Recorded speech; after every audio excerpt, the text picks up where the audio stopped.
تیتر اول امشب: مدیر کل آژانس بین‌المللی انرژی اتمی راهی تهران به امید قانع کردن ایران برای بازگشت به تعهدات برجامی. سخنگوی دولت ایران پیش بینی کرده برجام احیا و همه تحریم‌ها لغو شوند. گزارش اختصاصی تیتر اول از ترفند بعضی ایرانی تباران ساکن لس آنجلس با جا زدن خود به عنوان کادر پزشکی برای دریافت واکسن کرونا و مافیای سیگار ایران زیر ذره‌بین. هزار دستان قاچاق دخانیات، محبوب ترین سیگار جهان، چطور به مغازه‌ها و دکه‌های ایران میرسد؟ به تیتر اول خوش آمدید.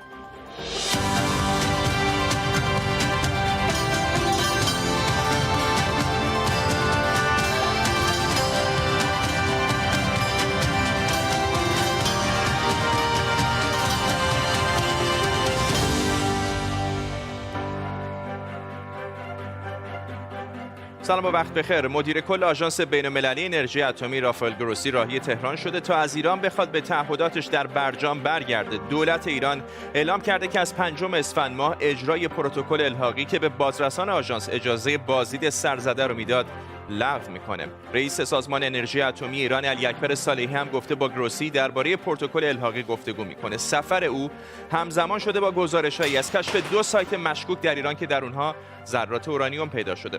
همزمان از واشنگتن هم زمزمه‌هایی درباره احتمال شروع مذاکره هسته‌ای با ایران شنیده میشه. در طول برنامه مثل همیشه به کمک گروهی از کارشناسان و خبرنگاران این خبر و خبرهای دیگر رو بررسی می‌کنیم. پیش از همه بریم سراغ احمد صمدی، خبرنگارمون در برلین. احمد، بیشتر بهمون بگو در مورد سفر دبیرکل سازمان انرژی اتمی، آژانس بین‌المللی انرژی اتمی به تهران.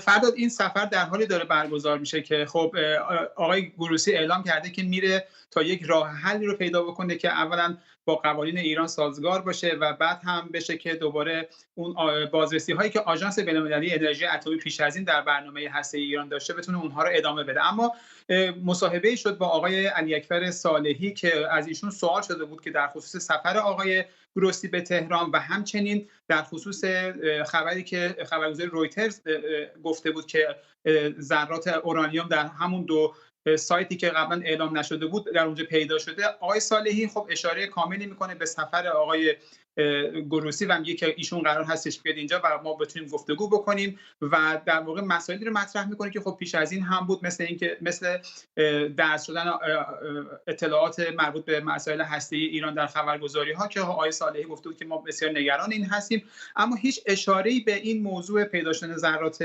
اورانیوم در اون 2 سایت نمیکنه و خب این نشون میده که ظاهرا قرار نیست به این موضوع پاسخی داده بشه. اما در هر حال نگرانی هایی که کشورهای اروپایی داشتن نسبت به موضوع برنامه هسته ایران رو آقای گروسی با خودش به مقامات ایرانی حتما منتقل خواهد کرد که دیدار ایشون هم با آقای صالحی فردا خواهد بود. ممنونم از تو. احمد صمدی، خبرنگار ما در برلین آلمان همراه ما. مهران براتی، کارشناس روابط بین‌المللی، هم از همین شهر به ما پیوسته. آقای براتی، الان بالاخره دبیرکل سازمان آژانس بین‌المللی انرژی اتمی به تهران رفته. یک سری دغدغه‌های وجود داره مثل همین 2 سایت هسته ایران که گفته شده در اونها آثاری از اورانیوم دیده شده. بحث بعضی از اقداماتی هستش که ایران در چارچوب برجام باید انجام بده. به نظر شما الان بزرگترین چالش او در این سفر چه هست و چقدر نزدیک داریم میشیم به اون جایی که ایران و آمریکا دوباره برگردن پای میز مذاکره؟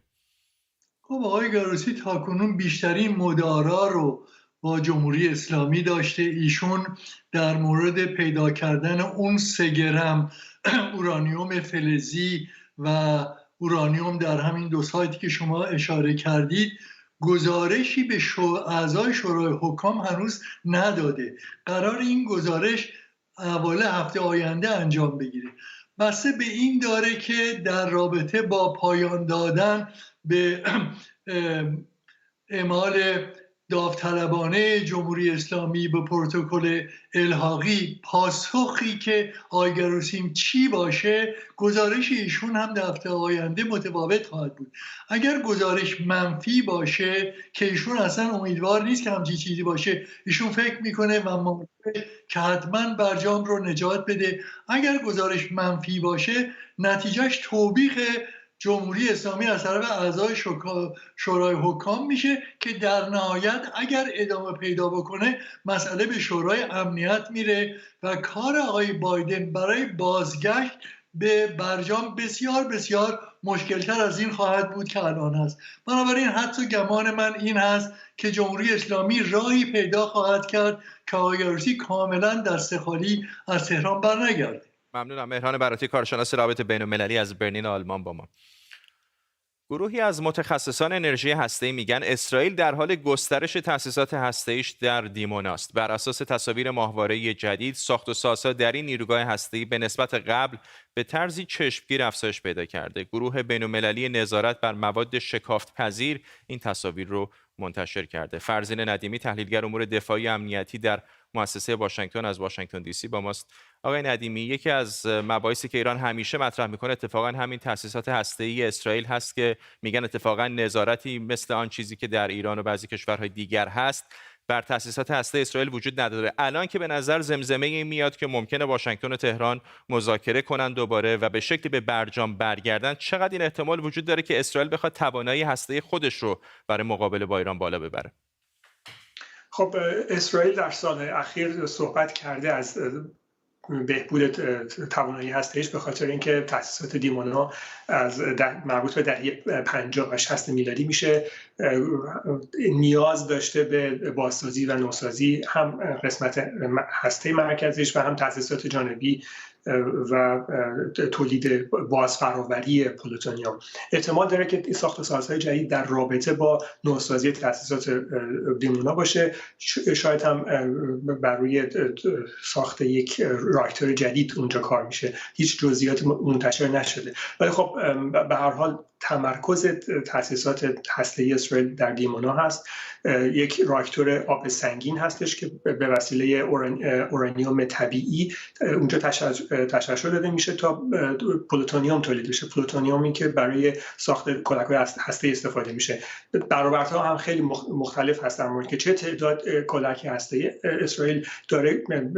گفته میشه که بین 9 تا 10 کیلوگرم در سال میتونه پلوتونیوم تولید کنه و چیزی حدود بین 90 تا 300 کلاهک هسته‌ای در اختیار داره که این کلاهک‌ها رو میتونه با استفاده از موشک‌های زمین به زمین، هواپیماهای جنگنده و حتی موشک‌هایی که از زیردریایی شلیک میشن به هدفشون برسونه. ممنونم از شما. فرزین ندیمی، کارشناس مسائل دفاعی و امنیتی از واشنگتن دی سی با ما.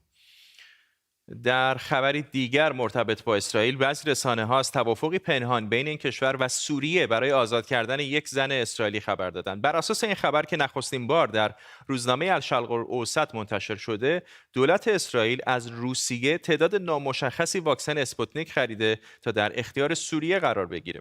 در عوض سوریه هم زن اسرائیلی رو که بعد از عبور از مرز در سوریه دستگیر شده آزاد میکنه. بعضی گزارش‌ها میگن ارزش واکسن‌های خریدار شده حدود 1 میلیون دلاره. بابک اسحاقی، خبرنگار ما از تل‌آویو با ماست. بابک، چه جزئیات بیشتری میدونیم در مورد این توافق مشکوک بین اسرائیل و سوریه؟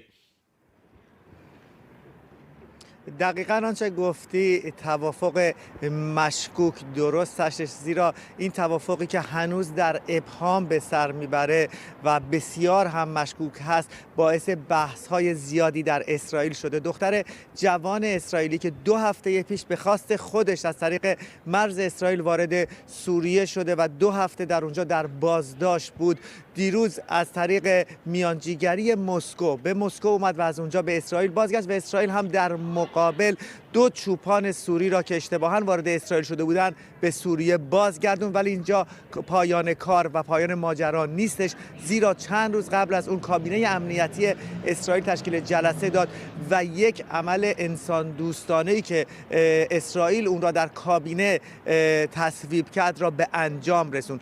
آیا این عمل انسان دوستانه چه هست در اینجا در ابهام وجود داره و سری هستش.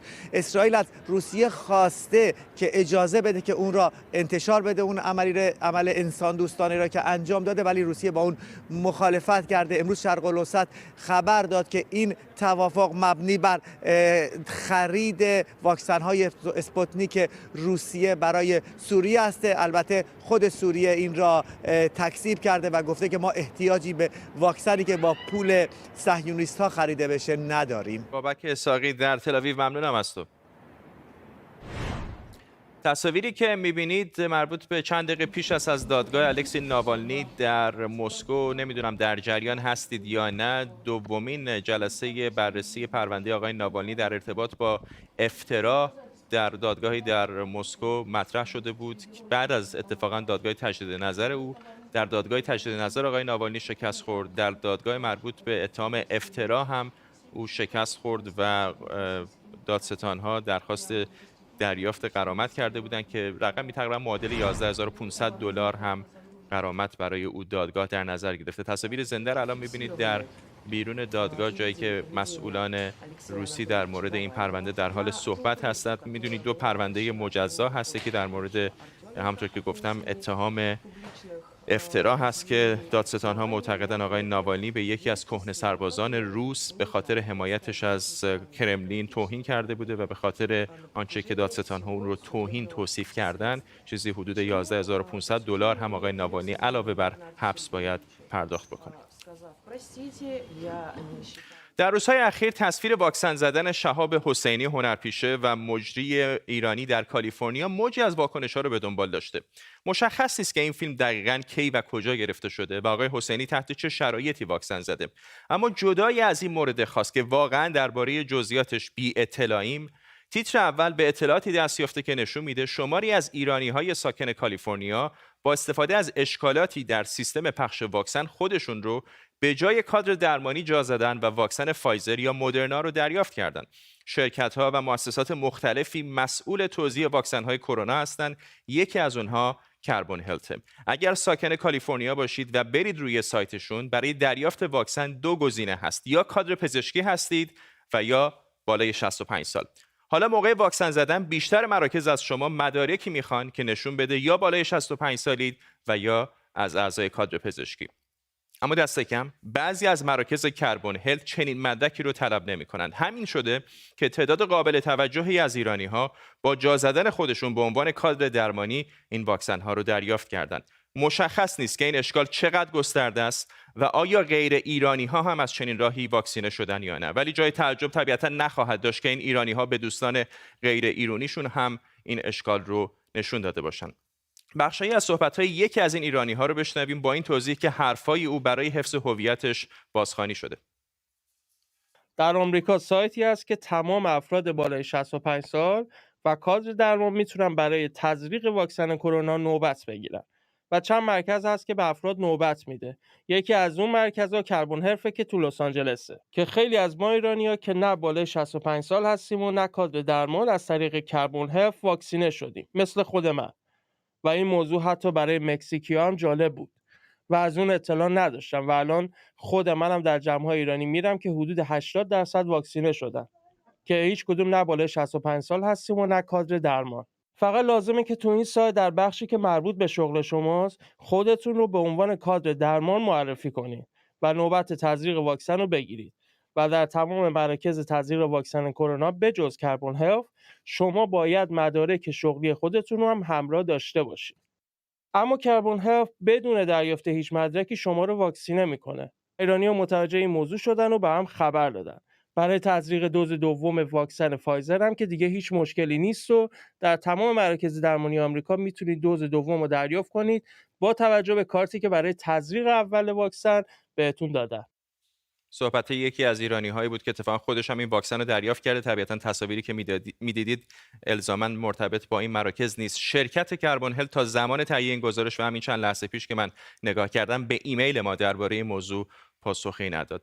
محمد کاظم عطاری، پزشک و پژوهشگر پزشکی اجتماعی از واشنگتن با ماست. آقای عطاری، فکر می‌کنم این نگرانی وجود داشت که به خاطر توزیع محدود و درخواست بالا به محض اینکه شروع بکنن واکسیناسیون رو یه عده‌ای به طرق مختلف سعی خواهند کرد که در واقع بپرن در صف، برن جلوی صف و این واکسن رو بزنن و الان داریم می‌بینیم که این اتفاق داره میفته. خب ببینید یه تفاوتی هست آمریکا با کشورهای دیگه. آمریکا بناش بر صحت و صداقت گفتار افراد هست، اما در مقابل این نکته‌ای که متاسفانه این ایرانیان و هموطنان عزیز ما نادیده گرفتن، مجازات‌های بعد از این هست که بسیار بسیار سخت هست. الان در حال حاضر وقتی کشوری دنبال رسیدن به اون 1,000,000 دوز واکسن در روز هست، دنبال این نیست که نیروش رو بذاره برای راستی آزمایی گفتار افراد، دنبال این هست که برسه به اون هدف واکسیناسیون. اما مجازات‌هایی که در نظر گرفته شده، 1 سال زندان برای کسانی که به دروغ اعلام بکنن و بیان وارد این سیستم بشن و محرومیت از طبابت و پزشکی و همچنین $1,000,000 جریمه برای کسانی که این واکسن ها رو به این افراد تزریق بکنن و نادیده بگیرن. اینها مجازات هایی هست که ممکنه سالهای بعد بهش برسن و به طور تصادفی اینها کشف بشه و متاسفانه این افراد از این بخش ناآگاه هستند. اما در مرحله اول خب همونطور که گفته شد بیشتر این تزریق ها در مراکز پزشکی و جایی که افراد در واقع شاغل در سیستم پزشکی هستند تزریق میشد.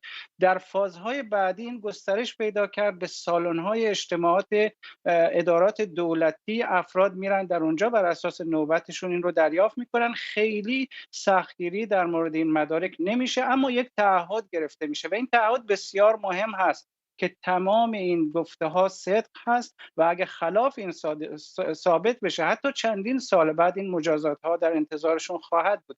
دو نکته که من باید عرض بکنم این هست که غیر از این هم دو مطلب دیگه است. یکی افرادی که دارن از افراد بزرگسال و کهنسال در واقع نگهداری میکنن و یکی دیگه افرادی که ما صفهای طولانی رو داریم میبینیم، اینا افرادی هستن که در لیست انتظار هستن. واکسن فایزر و مدرنا زمانی که از جعبه باز میشه تنها چند ساعت میشه تزریق رو انجام داد.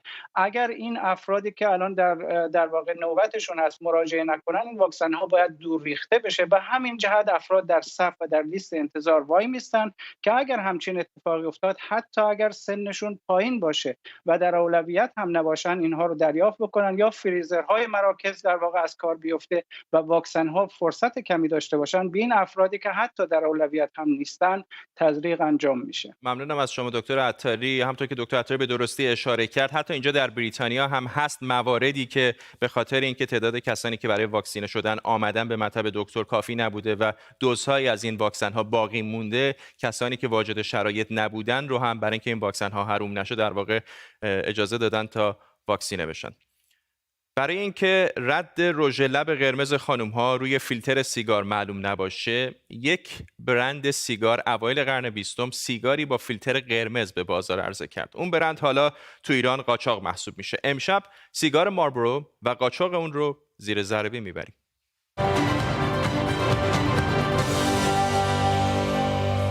در دورانی که دنیا خیلی بیشتر از امروز جنسیت زده بود، سیگار مارلبورو هم بیشتر به سیگار خانم‌ها معروف بود و مردها کمتر سراغش می‌رفتن. بعد که سرمایه‌دارانش به فکر بازار مردانه سیگار هم افتادن، با یک کارزار تبلیغاتی مارلبورو تو دست کابوی‌های آمریکایی رفت و مردونه شد. حالا مارلبورو پرفروش‌ترین سیگار جهانه. این آمار فروش پارسال سیگار در دنیاست. مارلبورو حجم زیادی از بازار دستشه و با اختلاف در صدر جدول نشسته. اونهایی که مارلبورو می‌کشید فعلا صدر جدولید. به طور کلی 30% از مصرف سیگار تو ایران از راه قاچاق تامین میشه. مارلبورو احتمالاً اصلی ترین اونهاست، چون الان دیگه بقیه سیگارها مثل وینستون رسمی تو ایران عرضه میشن.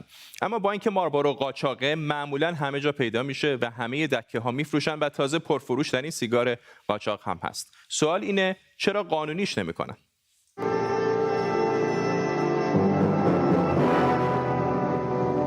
This is Marlboro country.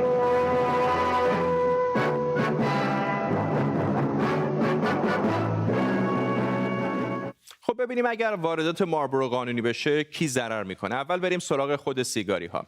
نمیشه گفت واقعا چه اتفاقی میفته. از طرفی ممکنه هزینه حمل و نقل کم بشه و از طرفی ممکنه مالیات گرونترش کنه. دوم برای دولت. الان پیش بینی دولت از درآمد مالیات بر سیگار چیزی نزدیک به 2700 میلیارد تومنه. اگر بتونه مارلبورو رو قانونی کنه، قسمت قرمز نمودار هم سفید میشه و درآمد دولت از دخانیات 163% افزایش پیدا میکنه. پس سود هم داره براش. خب سوال اینه که چرا واردات رو آزاد و قانونی نمیکنه؟ واقعیت اینه که دولت تلاشش رو کرده اما هر بار ناکات شده. شاید اولین کسی که تو رینگ رفت احمدی نژاد بود. سال 87 یکی از نزدیکان مشایی معاون احمدی نژاد یه شرکتی تأسیس کرد تا نمایندگی شرکت فیلیپ موریس رو بگیره. شرکت فیلیپ موریس در واقع همون شرکتیه که مارلبورو رو تولید میکنه. 6 ماه بعد خبرگزاری فارس وابسته به سپاه پاسداران وارد رینگ شد و گفت که شرکت فیلیپ موریس متعلق به صهیونیست است. نتیجه این شرکت تعطیل شد. به نظر میرسه احمدی نژاد دوباره سال 88 برای به دست گرفتن مارلبورو وارد رینگ میشه و تلاش هم میکنه، اما این دفعه دست به دامن یکی از خانواده‌های ثروتمند یعنی العقیلی ها میشه. این رو از نامه ها و حمایت هاش از شرکت دخانیات قشم و خاندان العقیلی میشه حدس زد. سال 90 هم احمدی نژاد توی یک همایش حسابی گرد و خاک میکنه و برای سپاه شاخ و شونه میکشه. تمام مرزهای غیرقانونی باید بسته بشه. مال فلان سازمانه، مال فلان نهاده، مال فلان دستگاه. 2000 میلیارد تومان فقط مصرف سیگار در ایران. 1800 تا 2000. همه قاچاقچی‌های درجه یک دنیا رو به طمع میندازه. چه برسه به قول طرف برادران قاچاقچی خودمون. این اصطلاح برادران قاچاقچی از همینجا میاد. احمدی نژاد سال 92 ناکام از گود کنار رفت، اما قاچاق مارلبورو سر جاش موند تا نوبت رسید به دولت حسن روحانی. محمد رضا نعمتزاده وزیر وقت روحانی عزمش رو جذب کرد تا واردات مارلبورو رو قانونی کنه. نمیدونم عکسای زانیار و سیروان خسروی رو روی آب میوه سانستار دیدید یا نه. صاحبان همون آب میوه میخواستن با حمایت نعمتزاده و به عنوان شرکت زرین تجارت خاورمیانه نماینده شرکت فیلیپ موریس در ایران بشن. این بار هم خبرگزاری فارس که با انتشار صورت جلسه‌های مرکز برنامه‌ریزی سازمان دخانیات دوباره موضوع رو علنی کرد و باز ادعای اسرائیلی بودن شرکت فیلیپ موریس رو سر زبون‌ها انداخت. کار به جای کشید که سیگار مارلبورو تا خطبه‌های نماز جمعه هم رفت و احمد جنتی مستقیما گفت واردات مارلبورو اشتباهه. بعدم یه کارایی میکنن، حالا این بلا جزئیه ولی در عین جزئی بودنش زیر سواله. میان سیگار مارلبورو میخرن از یه شرکت فیلیپ موریس که متهم به صهیونیست بودن و یهودی بودنه. حداقلش اینه که مشکوکه. 12 میلیارد نخ از این سیگار میگیرن میان میخواد اینجا به مردم. این کار درست نیست. و بالاخره مجوز این شرکت هم باطل شد. اما دولت روحانی دوباره سال 96 وارد رینگ میشه. قضیه از این قراره که یکی از نمایندگان مجلس 20 تیر سال 96 به روحانی تذکر میده که جلوی وزیر صنعت رو بگیره، چون به گفته اون دنبال واردات مارلبورو با شرکت‌های صهیونیستیه. جالبه که این نماینده بعداً به دلیلی که یکی از اونها مسئله قاچاق سیگار بود توسط وزارت اطلاعات بازداشت شد. منظور اون نماینده از شرکتی که قرار بود مارلبورو رو وارد کنه شرکت پیشگامان پخش آرمانگستر بود که هم رئیس هیئت مدیرش و هم نایب رئیسش غیر ایرانیان. اما اطلاعاتی از این که چه به سر این شرکت اومد نداریم. حالا وقت دولت حسن روحانی هم رو به اتمامه و به نظر میرسه 16 سال تلاش دولت‌ها برای واردات قانونی مارلبورو به در بسته خورده. هر بار تلاشی شده، خبرگزاری‌های وابسته به سپاه و افراد سرشناس با نسبت دادن مارلبورو به اسرائیل به نوعی جلوی واردات قانونیش رو گرفتن. نکته جالب اینه که معاون منابع مالی شرکت دخانیات ایران در یک مصاحبه گفته بود که در جلسه مربوط به فیلیپ موریس کسی نتونسته دلیلی بیاره که سهامداران این شرکت یا هیئت مدیرش یا محل تولید مربوط به اسرائیل باشه. از وضعیت سیگار مارلبورو در حال حاضر اطلاعات دقیق تری نداریم و به گفته خود مقامات دولتی قاچاق مارلبورو از اون بحث‌های ممنوع است. قاچاق سیگار مارلبورو حتما باید دست نهاد قدرتمندی باشه که خودش سیگاریه، اما نهادهای دیگر رو وادار به ترک سیگار کرده.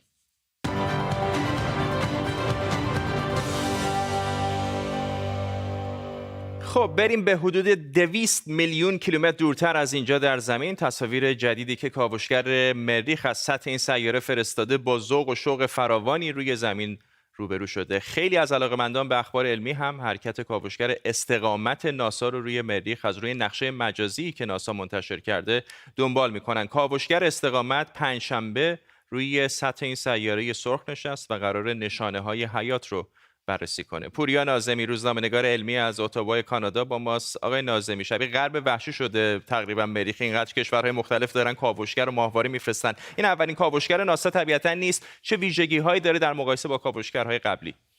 این به نوعی میشه گفتش که پیشرفته‌ترین و پیچیده‌ترین مأموریت کاوش مریخی است که ناسا فرستاده، مأموریت رباتیکی که فرستاده. از نظر ظاهری و مهندسی خیلی شبیه هست به مأموریت قبلی، مأموریت کنجکاوی، رباتی که هنوزم مشغول فعالیت هست، اما این بار بهینه شده از نظر مهندسی، از نظر سیستم‌های مختلف و ابزارهای مختلفی که به همراهش برده. قراره که فاز نهایی رو در جستجوی نشانه‌های حیات باستانی در مریخ انجام بدن. 7 ابزار علمی رو با خودش برده و در کنار کار اصلی که انجام میده و بررسی محل فرودش است، این در یک گودال دهانه برخوردی فرود اومده نزدیک منطقه معروفی در مریخ به نام فلات سرتیس بزرگ که حتی با تلسکوپ‌های کوچیک از روی زمین دیده میشه. اینجا حدس زده میشه که قبلا بستر یک دریاچه بوده و یک رودخانه‌ای بهش میرسیده و یک حالت ساختار فلات مانند، ساختار دلتا مانند داشته. بنابراین اگر نشانه‌هایی از حیات باستانی در مریخ باشه، اینجا جاییه که میتونیم پیداش بکنیم. با 7 ابزار مختلفش سعی میکنه این رو بررسی بکنه، اما در کنار این چندین نوآوری فناوری هم درش اتفاق افتاده. اولا اینکه محل فرودش رو با دقت بیشتری تونست تهیه کنه. یک هلیکوپتر کوچیک برده با خودش که این میتونه تا از حدود 5 متری پرواز کنه. روی زمین اگر بود این 5 متر معادل 30 کیلومتر میشد به خاطر جو رقیقی که در مریخ داره. همینطور در واقع اولین بخش از یک مأموریت سه‌گانه است که نمونه‌هایی از خاک مریخ رو جمع میکنه و قراره در مأموریت‌های در سال‌های بعد این نمونه‌ها به زمین برگردونده بشه و در آزمایشگاه زمینی مورد بررسی قرار بگیره.